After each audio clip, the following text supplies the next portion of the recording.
دنیای سینما فیلم هایی هستند که کمتر دیده شدن اما قطعاً ارزش تماشا رو دارن. سلام به همه دوستداران سینما. امروز با یک ویدیوی ویژه در خدمت شما هستیم در کانال سینمالوژی. تا حالا به این فکر کردید که چقدر فیلم‌های فوق‌العاده‌ای وجود دارند که به دلایل مختلف کمتر شناخته شدن و کمتر درباره اونها صحبت شده؟ توی این ویدیو قصد داریم به بررسی چند شاهکار فراموش شده از قرن 21 بپردازیم که حتماً باید اونها رو ببینید. از داستان‌های پیچیده و جذاب گرفته تا بازی‌های برجسته و کارگردانی‌های هنرمندانه. این فیلم ها هر کدوم به نوعی یک جواهر پنهانند. پس با سینمالوژی همراه باشید و این فیلم های شگفت انگیز رو کشف کنید.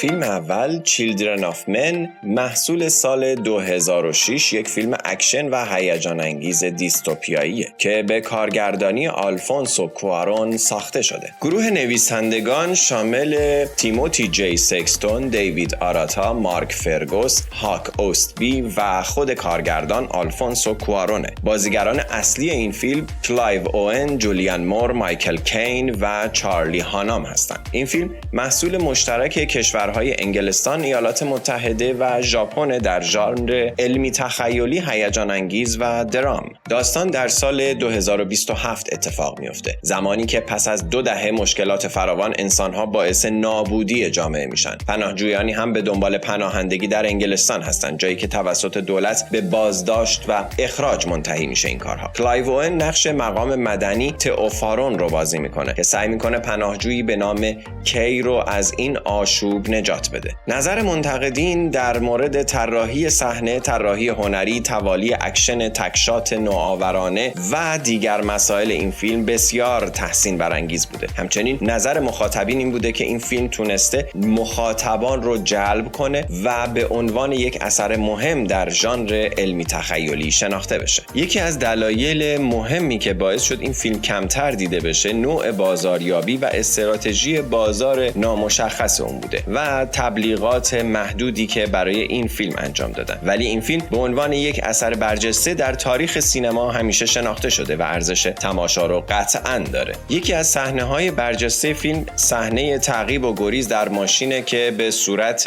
یک برداشت بلند فیلم برداری شده. این صحنه بدون قطع و با استفاده از لانگ تیک، اصطلاحاً تکنیک‌های پیچیده فیلم برداری و جلوه‌های ویژه ساخته شده. و یکی از حقایق جالب پشت صحنه اینه که آلفونسو کوارون برای ایجاد حس واقع گرایی در فیلم از تکنیک‌های فیلمبرداری دستی و نورپردازی طبیعی استفاده کرده.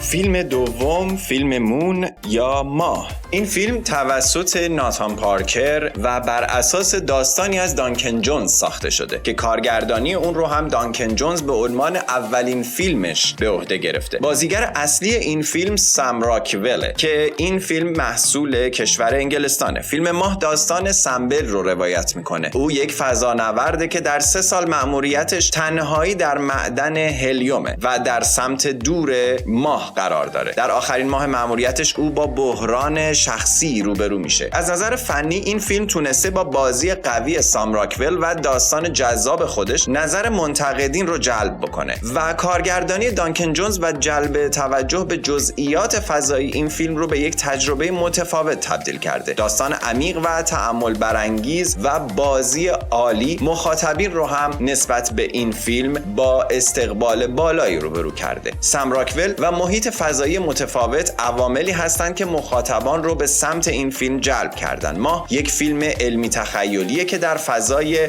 محیطی جذابی با موضوعات مرتبط با هویت و تنهایی انسان ساخته شده و ژانر این فیلم تخیلیه. دلیل کمتر دیده شدن این فیلم تمرکز بر بحران هویت شخصیت اصلی این فیلمه و تأمل در موضوعات انسانیه مثل احساسات و تجربیات سمبل در محیط تنهایی ما که پرداخت به این موضوعات فیلم رو خیلی خاص میکنه. به طور کلی ماه یک فیلم معتبر و جذابه که ارزش تماشا رو داره. امیدوارم از این اطلاعاتی که راجبش به شما دادم لذت برده باشید.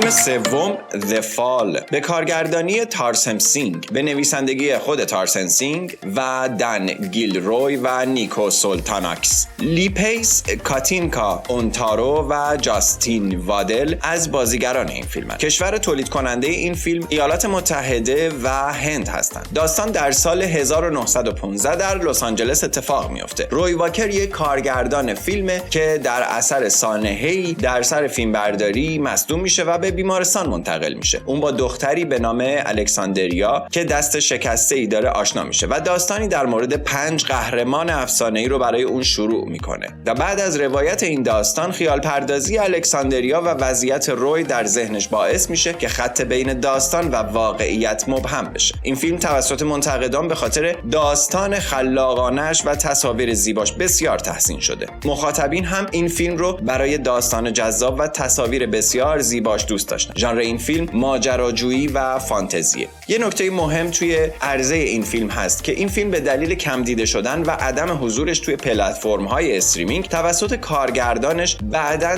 دوباره توزیع شد. این فیلم یک فیلم داستانی خلاقانه با تصاویری بسیار زیبا و بازیگری بسیار قویه. این نکته خیلی قابل اهمیته که بدونید این فیلم در بیش از 20 کشور مختلف فیلمبرداری شده و از لوکیشن‌های واقعی برای ایجاد تصاویر زیبا و خیره کننده استفاده شده و زمان فیلمبرداری این فیلم بیش از 4 سال بوده.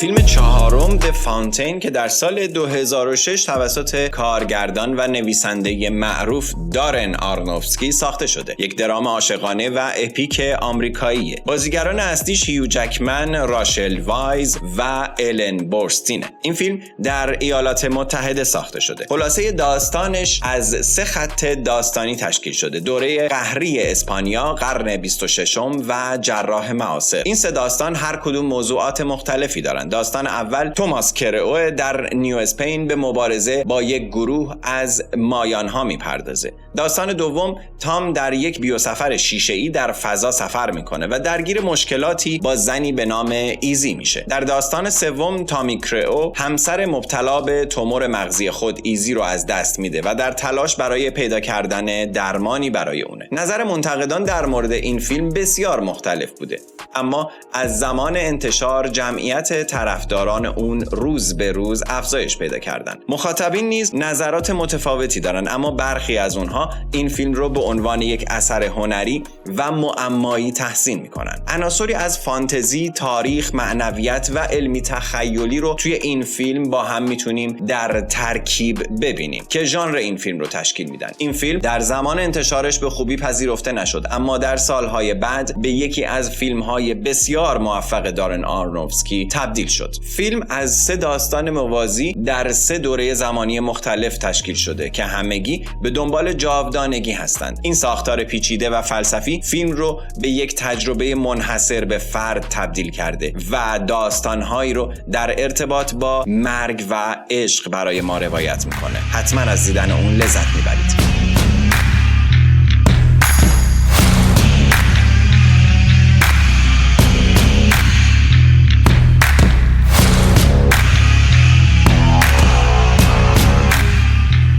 فیلم پنجم محصول سال 2007 توسط دنی بویل ساخته شده. سانشاین یک فیلم علمی تخیلی و هیجان انگیزه که نویسندگیش رو الکس گارلند به عهده گرفته. بازیگران اصلی این فیلم کلیان مورفی، کریس اوانز، روز برن، میشل یئو، کلیف کرتیس، تروی گریتی، هیرویوکی سانادا، بندیکت وانگ و مارک استرانگن. این فیلم محصول کشور انگلستانه. یک فیلم علمی تخیلی و بسیار هیجان انگیز. در سال 2057 خورشید در حال مرگه و زمین تهدیدی از یخبندان دوم رو تجربه میکنه. یک تیم از فضانوردان برای احیای خورشید به مأموریتی پرخطر فرستاده میشن. این تیم به همراه 7 فضانورد به سمت خورشید حرکت میکنند. پس از اکران گسترده در سینماها برای بازیگری، کارگردانی، محتوای تولیدی نامزد جوایز مختلف شد. همچنین جایزه بهترین دستاورد فنی به طراح تولید مارک تیلدزی از سوی جوایز فیلم مستقل بریتانیا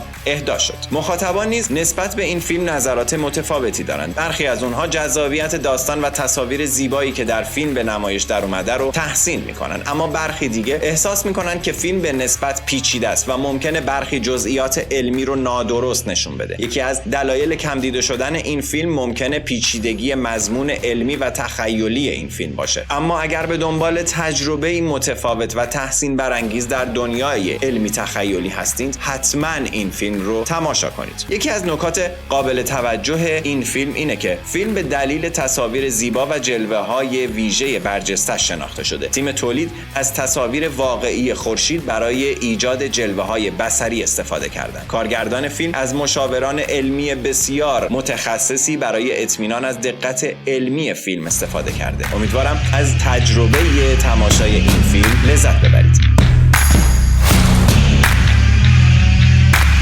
از اینکه تا این لحظه در کنار هم بودیم بسیار خوشحالم. امیدوارم که برای شما هم لذت بخش بوده باشه. ممنونم که این قسمت رو تماشا کردید و پیش تشکر میکنم از اینکه نظرات خودتون رو کامنت میکنید. لایک و سابسکرایب رو فراموش نکنید. من احمد هستم و اینجا کانال سینمالوژی.